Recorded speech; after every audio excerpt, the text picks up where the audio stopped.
We are live. This is a live episode of Principles of Winning. And man, we have an episode for you today. We got my friend Kimberly. We go all the way back to last year when I spoke at one of her at the Pinnacle Society that she's part of.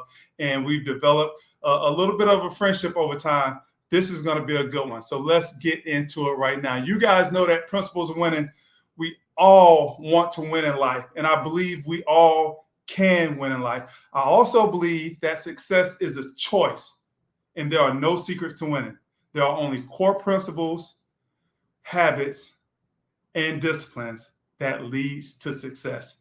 Yes, some of us have it harder than others, and some of us, well, we have it easier than others. However, it rains on the rich and the poor just the same. It rains on the just and the unjust just the same. It rains on the weak and the strong alike, just the same. But it's up to you and it's up to me to rise above the clouds. And there is a better view of success up here. And Principles of Winning is here to help you elevate. So without any further ado, let's get into it.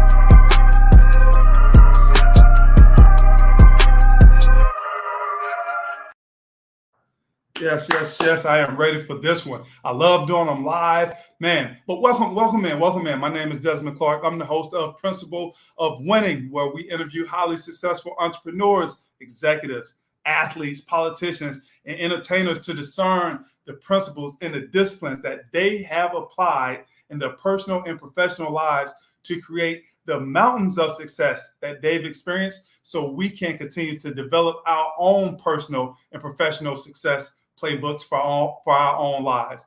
Hey, before we get started with today's interview, I want to give a shout out to my guy, Bernie Dime. And if you didn't hear his interview last week, you got to go back and you got to go check it out. He is the founder and president and CEO of Perspectives Ltd. And as you know, if you listen to it, he sold it about a year and a half ago, but he's still on there doing wonderful work. I want to thank him for coming on last week. That was a fun and insightful episode. Bernie and his Principles of Winning are sure to inspire the masses. This episode of Principles of Winning is brought to you by Des Clark Speaks.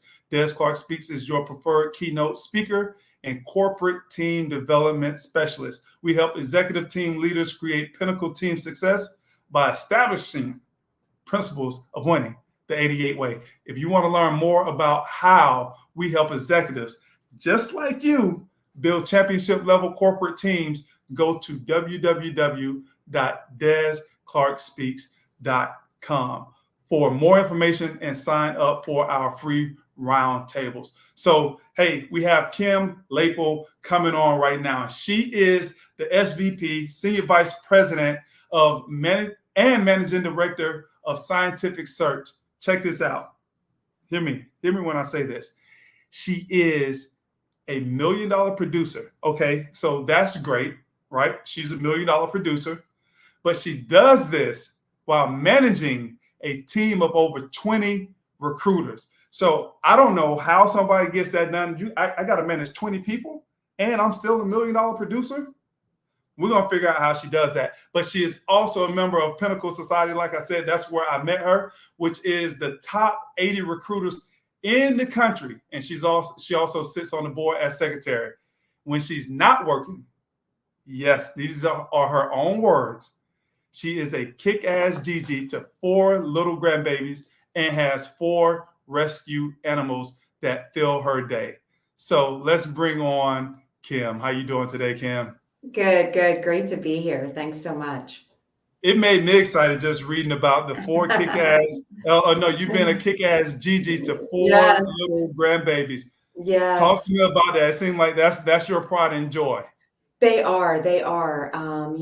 With being such a young mom, which we'll talk about, it's great to have kids in my life again without the thought of raising them, right? I get to actually enjoy it this time around.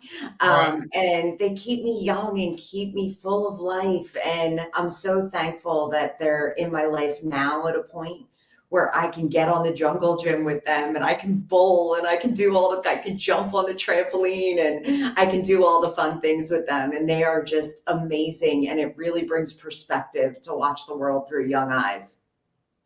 That word perspective, I want to hit that really quick.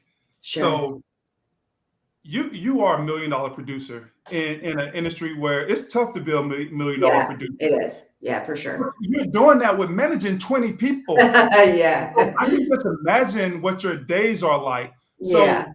So do those grandkids give you that? I get to Yeah. get away from all of this and just be Kim, be Simple. grandmother, and Yeah. kind of a stress relief because I know you got a lot of stresses at work. Yeah. Yeah. Absolutely. I think they force me to get out of my head and play and enjoy the simple things in life, like an ice cream cone or a sunny day or swim in the pool or whatever those things are that I do with them, going to the movies, all of those things that I may spend that time working if it wasn't for them. So they get me out of that zone and allow me to really enjoy what I've worked so hard for. We're going to get into the principles, the disciplines, the habits, Sure. but I'm so interested because it seems Sure. like you light up when you talk about your grandkids. I Um, do. when you define success, Mhm. how do you or where do you place being grandmother in your definition of being successful? I would say it's at the top. Being a grandmother and where I'm at in my career are very much aligned.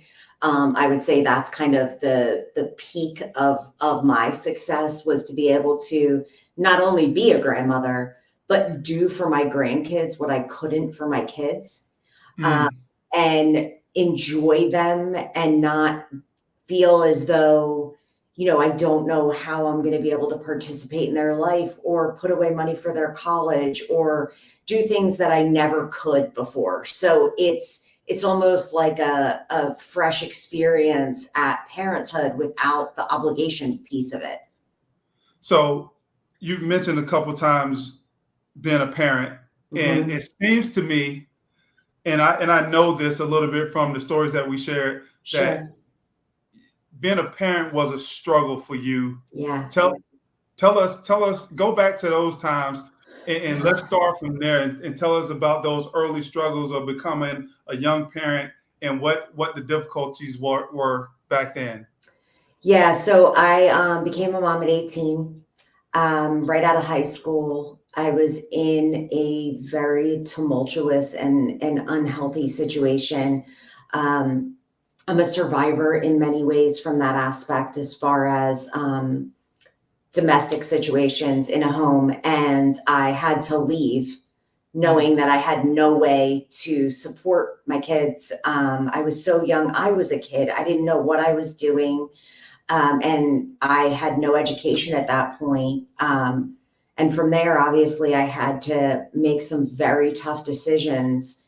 And, like we've talked about, kind of bootstrap myself the rest of the way, figure out what that was going to look like and what I was going to accept as my lot in life. Was this it? Or how was I going to handle my life? And what could I control and what I couldn't? You said kids, plural. Two girls. They're within a year of each other. Okay, so your first kid was at 18, second kid And then was 19, 19. 20. Yeah. Yeah. Yeah. And when you say no education, did you finish Correct. high school? I did finish high school at that point. Yeah. I just didn't Okay. have any advanced education.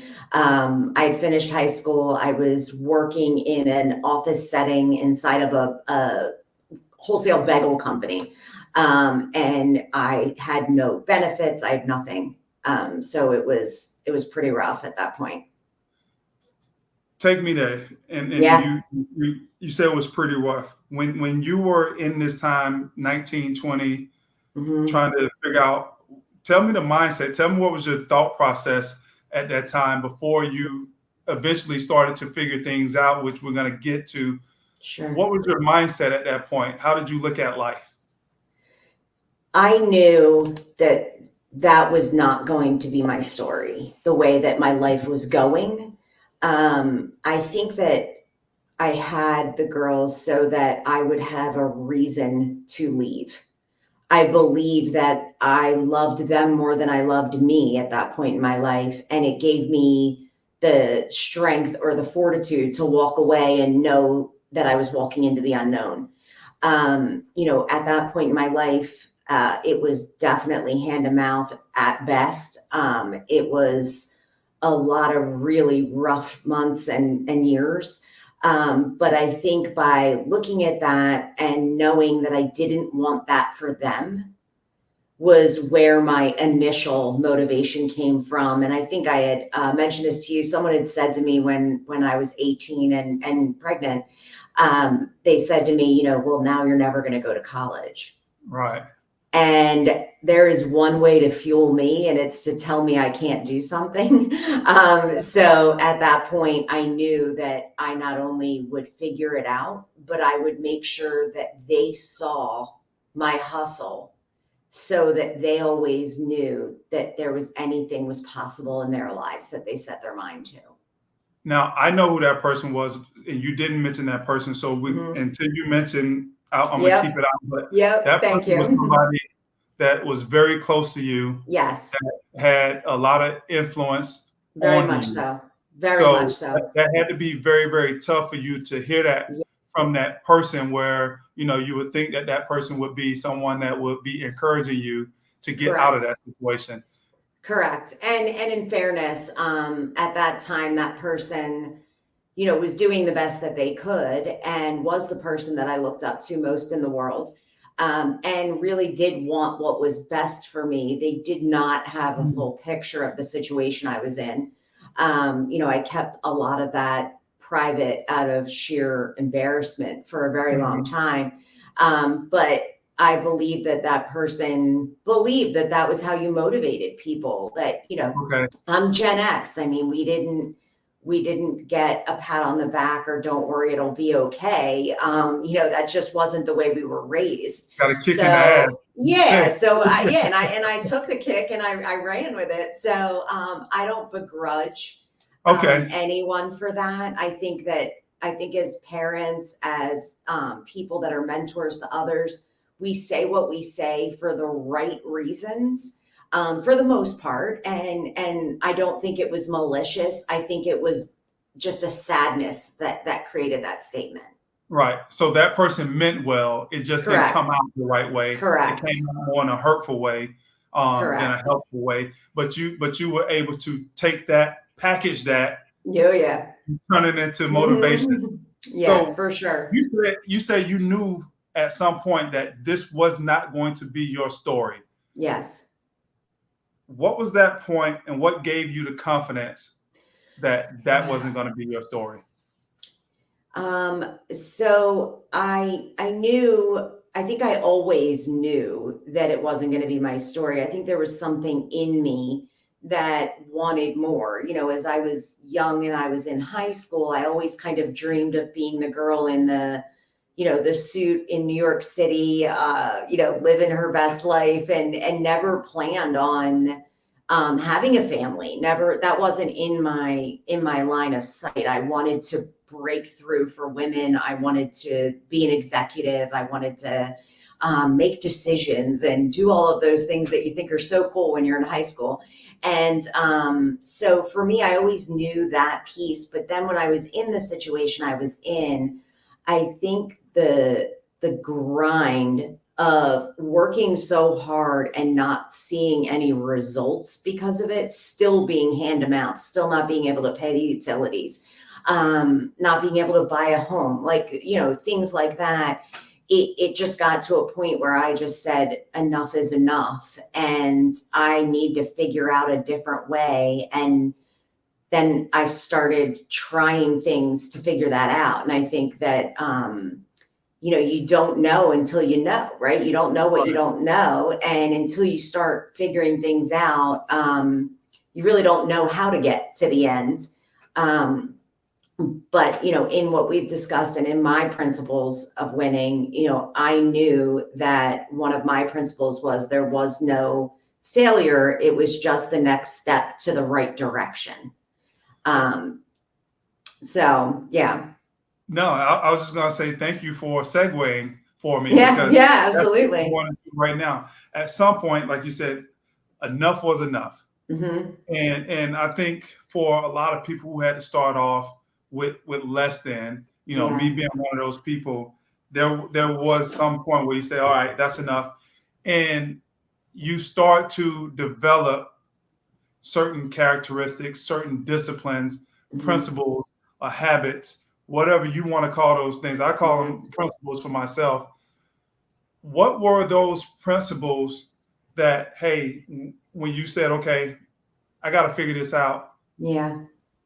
what were those 1, 2, 3, 4, 5 principles that you developed to start to help you turn that corner? Yeah.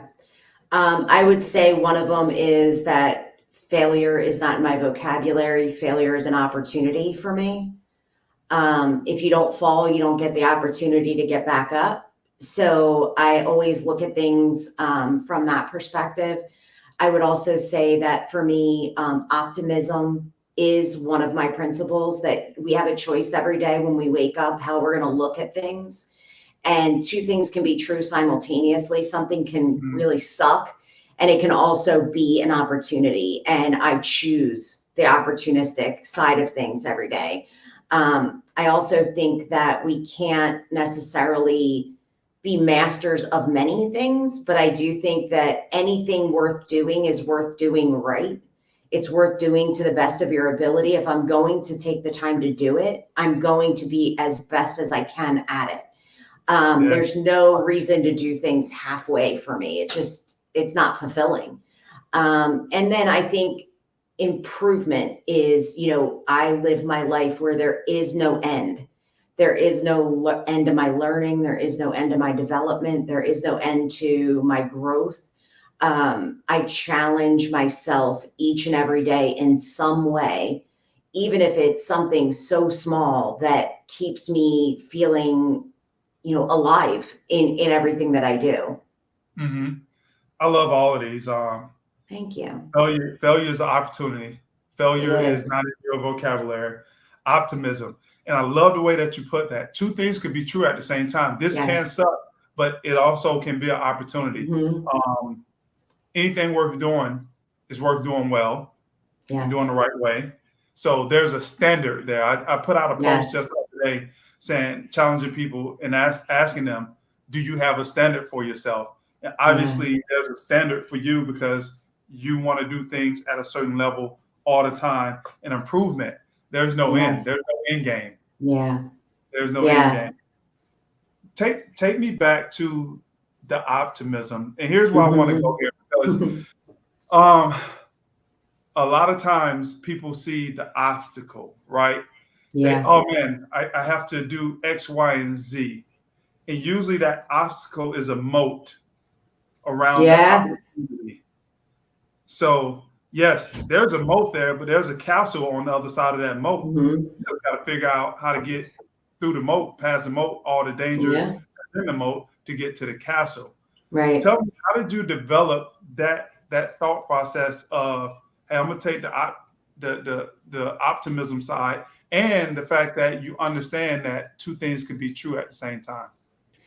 Yeah, I think for me, there's a couple things that came into play there. One, I am an incredibly analytical creature. I love to problem solve. So from that perspective, you put a moat and I'm going to figure out how to build a bridge. That's part of my There you DNA. go. I don't think I had, you look for the hammer, pick up a stick, whatever you need to do. So that part, I do think that I have done a tremendous amount of work in something called cognitive behavioral therapy, which is where you reframe the way that you have internal Mhm. discussions and dialogue, right? So if anybody, thinks about it, if you're in a car and you see an accident, you automatically think the worst case scenario, right? We're Mhm. wired to do that. So you have to actively participate in your own life in a positive way for there to be a positive influence long term. So that's kind of where that two sides to the coin come from is, that I can say I was hand to mouth, I was getting food at a food bank, I couldn't pay my bills. That is true, but it's also true that I have a master's degree and that I have a very good life now. And those two can be juxtaposed, but they can also be existing at the same time, meaning that, I can choose to say one thing, but one of the funny things that I always joke about is when I came here to interview 15 years ago, we did personality assessments. I think it was the DISC assessment at the time. Mm-hmm. And it said I was too optimistic to be a good recruiter. But he took a chance on me anyway, he said. So I think he's happy he did.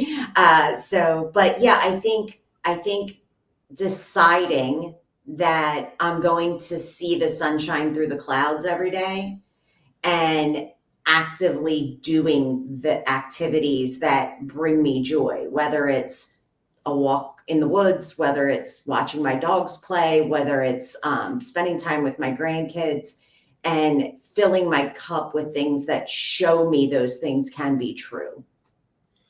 Active and intentional. Very much so. That's what I right at the end. That's what came through, being active and being intentional for your own life, and also the whole reframing. I have the thought process of words actually frame our reality, right? Absolutely. We think with words, and that's one of the reasons why, if you're not educated and you can't read, you typically have a harder time in life because your thought processes, and this is, I don't know if this is scientific. This is just what I think. Because we think in terms of words, like you look over there, you say that's a green tree. That's what you think. And then when you get to more advanced things, if you don't have the words to think through it, you struggle. And then now you act out of emotion and you act out of reaction, then thought process. That's great to think about. Yeah. Yeah. And getting back to the point of reframing, like everything that you say puts a frame around whatever it is so if I look at you and I say, hey, Kim is a white woman that wears glasses and she's a grandparent. So I just put a frame around who you are, right? Right. And you do that with everything that you think about, especially when you say it out of your mouth. If you look at something and say, man, that's such a bad thing that you're putting a frame around it, and it really messes with your emotions one way or another. Yeah. So that's when I heard reframe, that's what I started to think about. Improvement. There's no end. Like that's not a young person's personality. That's not what we think when we're 20, 21. Yeah. Where did that one come from? What experience did you go through to develop that? So I had kind of a catalyst experience about 8 years ago. And so, yeah, it was definitely not when I was younger.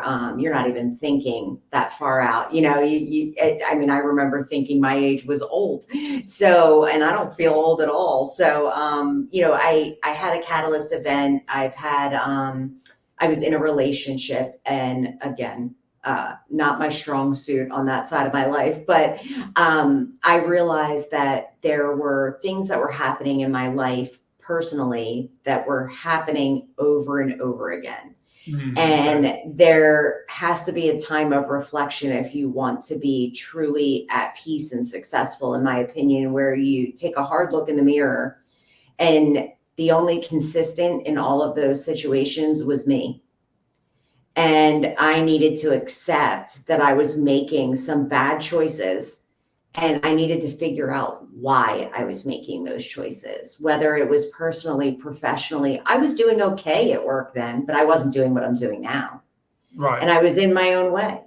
I had a lot of unhealed parts of myself, as many of us do. And I made a decision at that point that if I was going to continue to do what I was doing, that nothing would ever be different. And I was successful, but I wasn't happy. And I thought, like I think many people do, I've noticed this when I discuss things with people, that people think when you get to a certain point, whether it's I have $20,000 in the bank, or I have this title, or I bought a house, or whatever those things are, you're going to magically be happy. And that just doesn't work. You're not going to magically be anything. So I realized that there was something else that was causing me to be unhappy. And in that, I did a lot of self-reflection and realized that I was making choices out of a place of fear and inadequacy. And I was walking the walk, but I wasn't living in it. I wasn't being authentic to who I was. I wasn't myself in those occasions. I was leading through force. I was doing a lot of things from a place of fear. Although to the outside, I looked very confident. I looked very arrogant. I looked like I knew what I was doing, and I had no clue. I literally had no idea what I was doing. So I took a long time and really did a lot of professional growth. And again, I don't believe in doing anything part of the way. So, I think when I decided that, I went deep, and I was very honest with myself. And I said, here is where you don't feel good about yourself. Here are areas for improvement. What does that look like to you? What does your happiness really look like? And it's not about a bank account. It's not about a home. It's not about a car. It's about feeling a sense of gratitude and peace. For me, for other people, it could be all those things. Mm-hmm. And don't get me wrong, the ride's a lot easier when you can pay your utilities. You know what I'm saying? It's and buy a steak. Like, it's not. You know that personally. Yeah, I sure do. I had one of my kids tell me recently that she didn't know how to eat steak until she was older because we didn't have it. And I was like, well, because I couldn't afford it. We couldn't buy steak when you were a kid. I was lucky to buy hamburger. So, it's much easier to have those things. And I do try to really practice gratitude around the ability to care for myself and others around me in a way that I never could before. But I did a lot of self-reflection. I put the work in with examining how I was showing up for others. How was I authentically feeling? Where were those feelings coming from? And how could I improve on me as a human being and make sure that when I left people, I was leaving them better than when I met them? A whole lot there to unpack, man. Right. I know we don't have 3 hours, but I wrote a whole lot of notes. So the one thing that stands out is that you took accountability, right? Yes. For yourself. You didn't blame it. You said earlier you had a lot of situations that you could have blamed on other people, right? Yes. But then I hear you say, hey, I had to look at myself and be honest, and you found yourself making the same decisions, right? And you had to break out of those decisions. One of the things that I think is hard for people to do is to be honest with themselves. Yeah. You might have you alluded to this. You said that you started doing some professional. Yes. So was that counseling, and did that help you to start to be honest with yourself? Because even now with myself, I try to be as real with myself as I can, but sometimes I still find myself lying to myself. Of course you do. Yeah. Yes. So I see a therapist, I see a psychologist every Monday. And it took probably I think I went through 6 at that point in time. And if anybody decides to go on some kind of journey of being truly accountable to yourself and the people that you touch, it's just like anything else. You're not going to you don't try on one shoe and that's the only shoe you ever buy. You have to figure out what works for you. And I realized after meeting with several therapists that I needed somebody that wasn't going to be too academic in nature. I needed them to challenge me. I chose a man as my therapist. And I needed that perspective. I needed to understand the way men think differently than women and why sometimes that communication is difficult for me. And I needed somebody that was going to not just help me, but give me the understanding of the why behind it, and make it make sense to me. When things make sense for me, it's easier for me to kind of grab onto them if I have context. I see a personal trainer now, and one of the things I'm constantly saying to him is, show me the muscle I should feel it in. How should that movement look? Is my form right? All the little things that go, Right. and by no means am I like bodybuilding or anything, but when I understand Right. it, I can repeat it. I can do it more. I can work to be the best at that. So yeah, I think that the therapy portion, I think, is critical. And I would say that it's not that I'm on a soapbox about therapy as much as it is that I think we all deserve an hour a week with an unbiased opinion where we can offload what we're experiencing. And like you said, put the right frame around those experiences. And if not, if you ask your friends and your family, they're gonna buy into your shit. I mean, they're gonna say, "Oh, I can't believe she did that. Of course you acted the way you did." Where Oh, I no, can it's go, okay. yeah, or it's okay, it'll It's get better. just Yeah, normal. Yeah. you're perfect. You don't need to do anything different. Exactly. But when I go in there, and he'll say to me, well, give me a grade of how you handled that situation. A, B, C, and I'll say, well, I'll give myself a B plus. I think I did pretty good. And he goes, no, I'd say a D minus. And I'm like, You damn, just really? Like, what did I do wrong? And when he tells me things that I would never take from a situation where I think I'm growing, and he'll point out where I still have the work to do, and that motivates me tremendously. through this process, what did you discover that you feared? And then Yeah. what was the breakthrough, and how did that help you to get to where you're at now? So the breakthrough for me, we're getting deep here, is I did things in order for people to like me. I was afraid that if I didn't have the answers, that the only value I brought was my intelligence. So if I couldn't answer something, that I no longer had value. If I Mm, wasn't doing a good job in something, why else would someone want to be around me if it wasn't to benefit them? I didn't mm, believe that I added value as a human being. I believe that the value is in my production or my output. And that left me trying to be someone I wasn't in every situation. There's an old movie called The Runaway Bride with Julia Roberts. mm. And there's a scene in it where she ate eggs. However, the guy she was with wanted their eggs, right? And at the end of the movie, she's finding out about herself, and somebody asked her, how do you want your eggs? And she's like, honestly, I don't even know.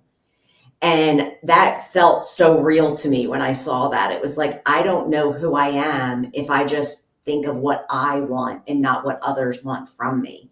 And so I started there. What do I like to do? What brings me happiness? What are my strengths? What are areas that I know I'm not good at and I'm okay with that? Where can I ask for help and learn from others and not be intimidated by someone being able to teach me something? Is it okay to be vulnerable around people?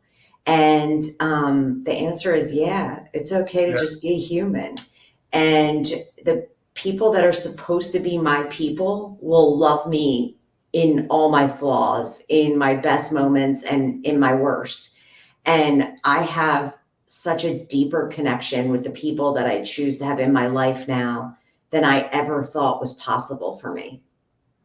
Professionally, once you discovered this about yourself, what was that first major victory professionally? Yeah. It was having people want to learn from me instead of being intimidated by me. Um, it was having a staff want to replicate what I was doing and ask for help and guidance instead of following blindly because I told them to do it. Mhm. I remember the first time somebody said, "You're the best boss I've ever had." And I was like, wow, like that's success right there. And he Yeah. doesn't work here anymore. And he still messages me probably once every 6 months about his career. And to know that I impacted him in some way and heard him in a way that he hadn't been heard, Mhm. is incredibly incredibly meaningful to me. Yeah, those type of things. I got to hang out with my brother. I got a brother that's 12 years younger than me. I'm the next to him. We got two older brothers, but Okay. we went and hung out. And as we were hanging out, it was my youngest brother, and then not my oldest brother, but next to oldest brother. We were all hanging out, and there were a bunch of people that came to where we were at. Was at a cigar bar, and about 8 people Hmm. that I had influenced over time all came up and they said, you know what, man, I appreciate you for what you did. This was 20 years ago. And all these men are grown men now. Some of them were on the streets. One of them was homeless coming out of high school. And all of these guys are successful. One owns a restaurant. One still has his music career. And that's how I touched all these guys, because I used to do music and have a studio back in my hometown. And they said the Amazing. same thing to my older brother too, because he managed my studio. When I was driving home that night, I called my wife and she was like, "Well, because I don't go out that much." And she Right. said, "Did you enjoy yourself?" I was like, "Yeah, I really did enjoy myself." And I'm sitting with a sense of pride driving back home, because Yeah. how so many people came up and was like, man, they were happy to see me because I'm like a unicorn. I don't hang out late. Right. Right. And then just saying, we appreciate you for what you did, 20, 15, 20 years ago. Yeah. So for me, and you just said it for you, Yeah. that's definitely part of success for me. And it's written in my statement of, hey, my goal is to help people live the best lives that they can through any resource, expertise that I have. Yeah. So yeah. So now that you've started to move up the ladder a little bit, tell me Hmm. about how some of these other principles help shape you Hmm. as this $1 million producer. Before we get into you managing people, now Sure. let's talk about your work, your actual Yeah. work. My How, love. Yeah. because, yeah, because Love it. this is not an easy job being a recruiter, right? No. It's No. it's sales, and in sales, Hmm. most of the It's time you're rough. being told no. So how do these principles help you become that $1 million Yeah. producer that you are? It's funny that you say that, because one of the very first things that I was worried about 8 years ago, when I started to really reflect on myself, was that if I fixed what was broken in me, was I going to be good at my job? Or was what was broken in me what made me good at my job? And Mm, I was very terrified of that, because I was chasing love, I was chasing belonging, I was chasing recognition, that I was chasing all of those things in my job, which kept me motivated and moving. If somebody said no, that was one closer to a yes. Little did I realize that by fixing me and showing up as my authentic self to my clients and my candidates, I have reached magnitudes that I didn't think were possible. I sat in front of my boss, the owner of the company, probably around that same time, and I was billing like 5 to 600K, which is a great living, and right. said, I want to bill $1 million, and I can't do that the way that we're set up. And he said, well, what do you need? And I said, well, I need the ability to change some things. Like, there's certain things that we need to do here. And he said, show me that you can make money doing what you think, and then we'll talk. So before I implemented things as a company, I was doing them, and testing and doing that fall down, get up thing, and being willing to take my work and throw it in the trash when it didn't work, and things like that. I think because I care about my clients and about the impact I have on those companies, also my desire to kind of almost live an entrepreneurial life through my clients, because it's always changing and stimulating me in different ways. And there's never an end to the learning process. I was able to show up for my clients and be honest with them about what was going on, which I couldn't do before. So by being able to say to a company, listen, I can find you this person, but here's the the deal breakers right now? What can we move on? How about we bend here? What are your thoughts on this? Giving them options. I became a consultant instead of just a yes, let me do that for you. And yeah, exactly. We always say, we don't check off a checklist here. We don't just, there's not a one size fits all. And, just like we were saying, where, things can be true on both sides. Our job can be really hard, and it is really hard. But the cool part about my job is that no one's saying, no matter how hard you work, this is all you're going to make. So because I have the ability to achieve certain things by putting in additional effort, it's so well aligned with my personality and my drive, because there's never an end to the job. So there's never an end to me growing. So basically I looked at everything and knew that there were going to need to be things that were automated, that were production items. One of the women that work here, that's my best friend, her name's Michelle. She said, I became the Henry Ford of recruitment. I created the assembly line. Yeah. The process. Yeah. And there are things that you can do over and over again. So I became an expert at recruiting instead of trying to be good at all the things that we do. I became an expert at what we do and built from there so that I could have a desk that had reoccurring revenue built into it. So this is personal, but it helped you in your professional relationship. You said you were chasing love and you were chasing recognition. I wrote in my book, Principles of Winning, that, and I think in my book I said I don't care if people like me. That's a lie. Yeah, of course I do. Yeah. Of course, I want people to like me. Everybody wants people to like them. Of course. But if people don't like me, I'm okay with that. That's how I should say it. And here's why. Is because I'm more focused on making myself a person that can be liked, that should be liked, that has enough within me that people should like me, right? Yes. Whether they do or not, I can't worry about that. Recognition wise, I'm not necessarily worried about the recognition. I'm doing the things that I have to do that's worthy of recognition. Whether it come, there you go. Yep. Whether it come or not, that's not something that I should be focused on. And it all rolls up to, for me, especially on the work side, and what I call the process of greatness. Yeah. Greatness is one of those things that is an outside validation. You don't have too many people walking around, oh man, I'm great. I'm just so great at it. Right.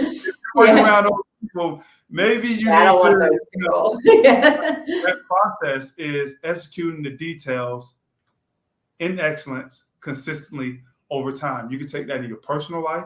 You can take that in your professional life.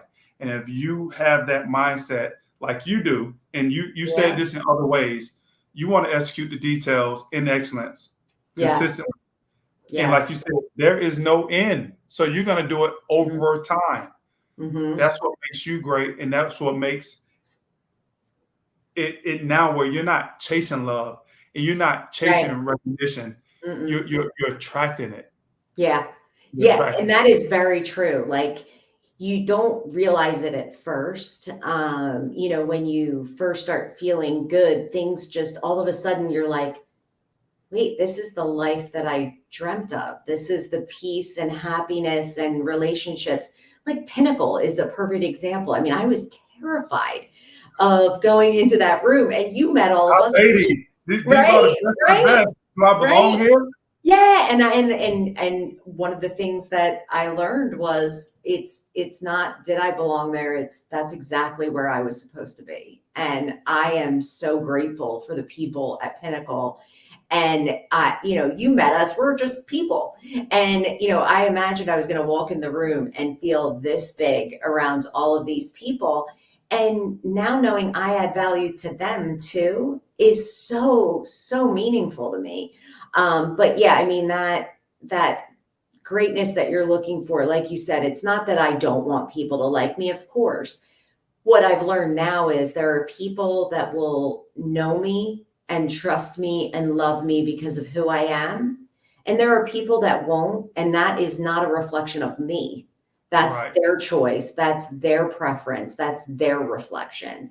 And I thought if I just did whatever somebody else wanted, then that would make it work, so to speak. And nobody wants to be around somebody that just does exactly what they want all the time. That's how you get walked on. Right. That doesn't give you individuality or opinions, but constant work in progress. And we have a guy here that did one of our morning trainings, and he was a soccer coach professionally before he came into recruiting. And he talked a lot about the compound effect. And that Which is a 10%. book. Which is a Yeah. book. Yep. Yeah. That is a book, and I highly recommend it. And it's similar to the habits of highly successful people. And there's a couple others that kind of work off that same principle. Mm-hmm. But I'm not going to go from 0 to 60. I'm going to go from 0 to 1 to 1.5 to 2, and I'm going to work my way up. So by getting a little bit better or a little bit stronger at certain activities every day, the next thing you know, you turn around and you've created something new and amazing for yourself. Absolutely. What comes first? Mm-hmm. The confidence that you Mm-hmm. should be in the room, or the work that you've done Mm-hmm. to gain the confidence? So let Mm-hmm. me ask that a different way. Do you first have to be confident, or is it more so do the work and then the confidence will come? I think the confidence comes, and I don't think it's always there. I think one of the things I've learned are there are days where I feel like I was very confident in my decisions or my actions or whatever the case may be, and then I can have 2 or 3 days in a row where I'm just like, man, I just did not do anything that I should have done today. Like I made all the wrong decisions. But I think what I lean into when I'm feeling that way is I go back to those principles where I say to myself, okay, so today you consider yourself a failure. You gave yourself an F on today. But what opportunities did that open? What can you learn from those things? How can you better yourself based on that? So I would say the actions come, the confidence comes and goes. And you have to know that everything in our life is going to impact us. But if I'm always feeling confident, I'm not getting out of my comfort zone and I'm not living into Very good that point. thing, right? Then I'm no longer continuing my journey. I've Mhm. stopped. So Right. I embrace the discomfort. In my therapy, we call it the icky feeling. When you're feeling that, like I don't want to do this. This is scary. Then I know I'm growing and I'm expanding who I am as an individual. So I would say the confidence goes back and forth, but the actions have to be there on a consistent basis. So now you've become this person that you are now, Mm-hmm. through all the different trials and tribulations and different experiences. How Yeah. do you now take those principles? Because you manage 20 people. And how do you take those principles and help those 20 people be the best at what they do personally and professionally? Yeah. So for a long time, that was incredibly daunting to me to know that eventually I wouldn't be here, and that somebody else would be doing what I did. And I was very intimidated by that. Now, because I have a sense of self worth and an impact, I know that if I'm training people to do things in a way that will give them the life that I've given myself, that Hmm. the business will continue. I have left my mark, I guess, in some way. So when I work with individuals, one of the things that I'm very passionate about is knowing that there's not a one size fits all. I think that, from a very Gen X perspective, it used to be there is one size fits all. Hmm. And now it's not that way. I also, though, am very careful not to lean too much the other direction to the participation era. So there has to be some give and take. So I believe in setting some basic expectations that I don't stray from. There are certain minimums that people are required. There's certain work production that is required of you for coming here and taking a paycheck, right?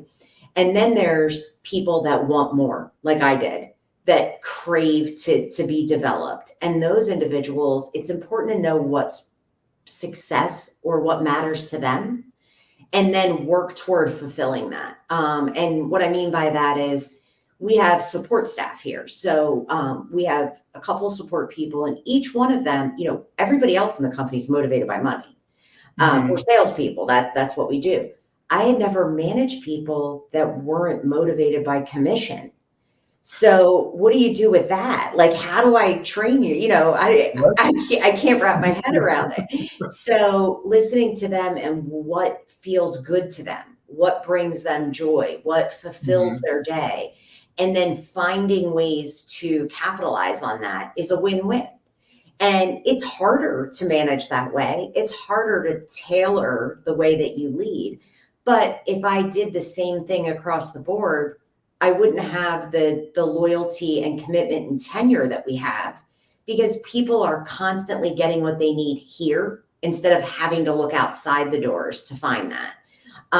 So I don't know if that answers your question, but it's a very tailored approach.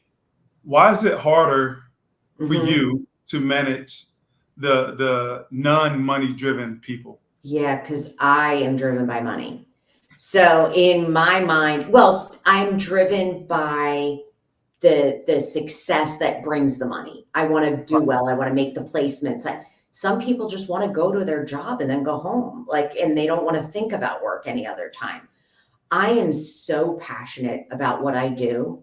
I know that this is what I was meant to do with my life. I don't question that ever. I don't ever wonder if this is the career that I was meant to be in, because I love it so much.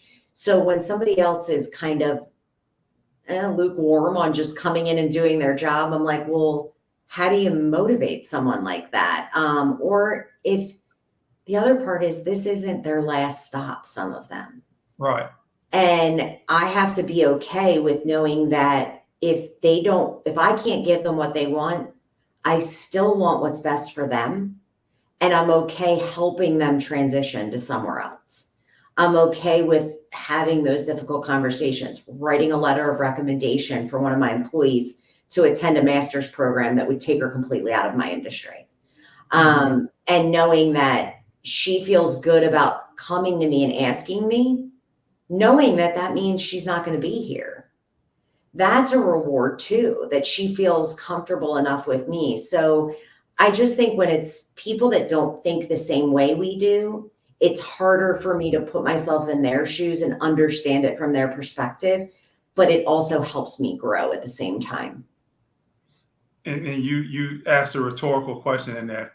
How do I motivate someone like that? So I want to hear the answer. So sure. I'm coming with scientific, and I want to be in the search industry. I have talent. I have some drive, but now, a year and a half into it, I'm on your team. I'm doing well, but I'm not doing as well as you think I can be doing. Now I'm kind of coasting because I hit that comfortable state. What do you do? What kind of conversations do you have with me? How do you manage me up to produce more? You said something so critical in there that I have to at least weekly remind myself. My view of your potential is not your potential. Okay. One of the things I've learned is that when we're all born, we all are kind of born with our own playbook. And this will be a good reference because it's football. So we're all born with our own playbook, right? And your playbook isn't the same as mine. So just because I see more for you doesn't mean your playbook shows you that. Doesn't mean that you want that. It is very difficult when you see such talent in someone and they don't want it. They don't want to expand on that. And then you get frustrated, and then you're frustrating them, and nobody's winning at that point, right? It's like, why won't you just put in a little bit more time? Why won't you Oh, just put more effort? And I'm sure you saw that in football. We're raw talent on the field, and guys yeah. going out and partying, throwing it all away, whatever it was. So one of the things I constantly do is check in with what they consider success. Mhm, And if mhm. they're producing and they're happy, I'm not messing with it. I'm not Okay. gonna fix So what's not broken. let me throw you another curveball in there because Sure. you're hitting me right in the heart. Like I Yep. struggle with this because I Yeah, it's want to see hard. everybody be successful, and I Yeah. get really passionate about it, especially when it's Yeah. family or somebody who like I love on Yep. like they're my people, they're close to me. But Yeah. okay, so you have that conversation with them, Yeah. and they are saying that they want more, Yep. but Yep. they're not taking the push, or they're not the actions are not Yeah. matching What what their they're words are saying? Yeah. what then? Because now Yeah. I'm gonna tell you. Let me frame this for you. Okay. I'm asking this for me because that's what I struggle with. Yeah, I do too. And I think anybody that has no limit always struggles with people that give themselves limits, right? So I often go to, there's an image that you can Google, and if you Google like iceberg success, I think we'll bring it up. And there's an Mhm. iceberg, and it shows all the people successful at the top, and then it shows all the hard work under the water, right? And people want success. People want a BMW. People want a big house. Do they want to do the work to get it? No, not always.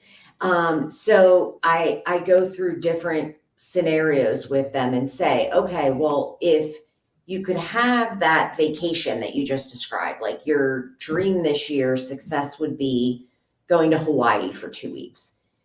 What are you willing to do to go to Hawaii? And then I work my way backwards. So, okay, are you willing to make 100 extra calls a week? No, I'm not doing that. Okay, are you willing to learn one new skill per month? No. Okay, well, do you want to go to Hawaii?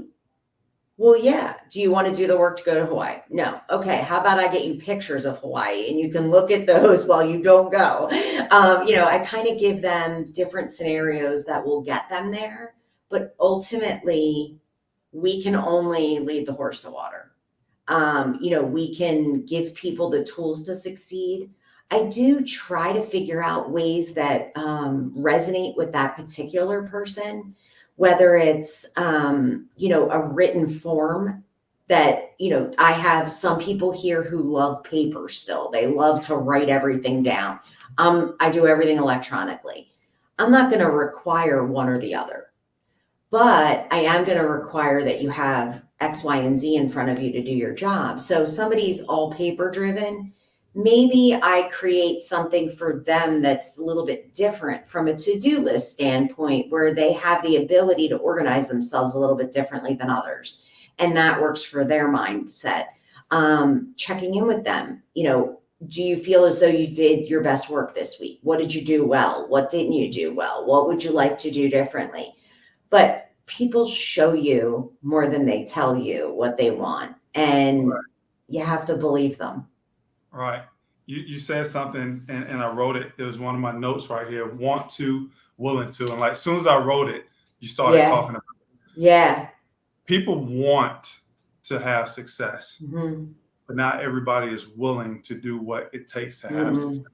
And that's where you got certain people here, got certain people here, and Yeah. success is our arbitrary word, right? Sure. Um, so how may say, okay, that's Yeah. not success to me. Like what we view as success and what Bill Gates view as success. Very different. Yeah. Right. So, but being willing to do what you need to do to gain the success that you picture is the thing that determines it. I truly Yeah. believe that. I agree. Is there something that I miss out on? Anything that, hey, Yeah. before we go, I would love to leave this last point. Yeah, I told you a little bit about this when we were talking before. I think that there are times in our life where we do things or we prepare for things that we don't even know we're preparing for, right?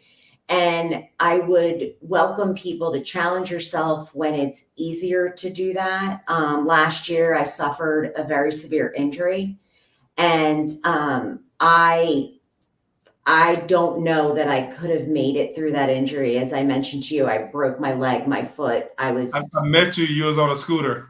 Yes, yeah, that's right. I was on the scooter. Yeah. So, and in that moment, I was alone. I was hurt. I needed an ambulance. And I knew that I could rely on myself to get out of that situation because I knew that I didn't have quit. I knew I didn't have it in me. And if I hadn't developed the skills, I don't know how I would have responded in that situation. I don't think anybody does.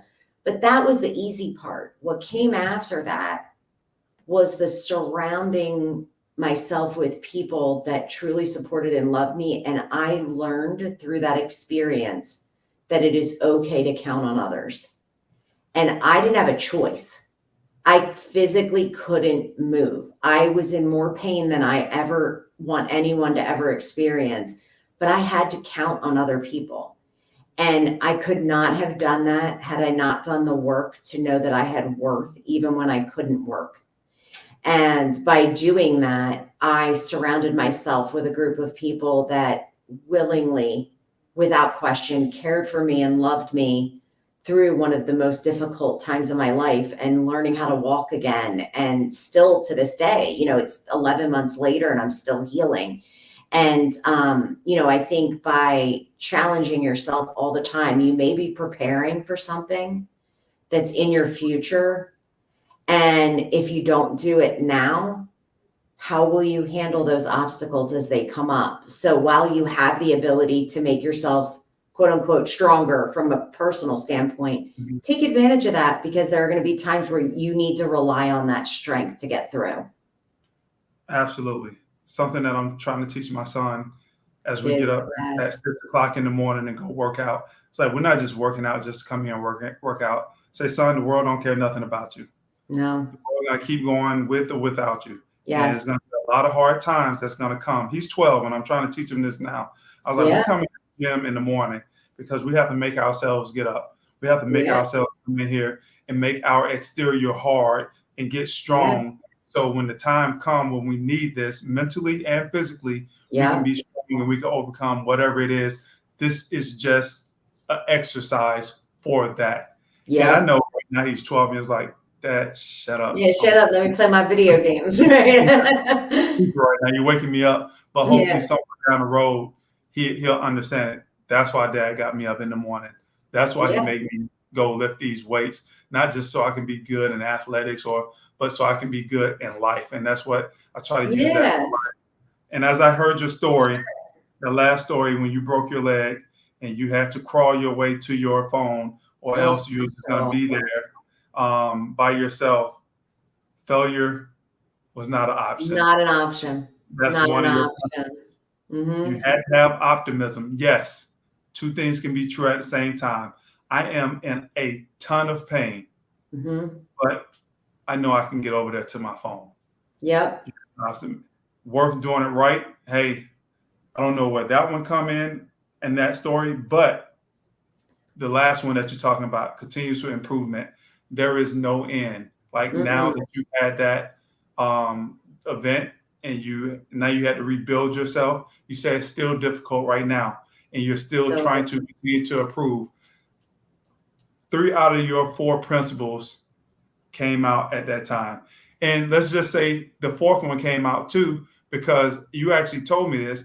Your rehab, you attacked it like nothing else. Because you Mhm. said if you had to do it, I was gonna do it right. you was gonna do it right. Yeah. So all of your principles Mhm. are in play and they're consistent throughout whatever you do. And Yes. I appreciate you sharing those Thank principles you. with us today. Hey, I know people are going to get a lot out of this one. If they didn't get a lot out of this one, they just didn't listen.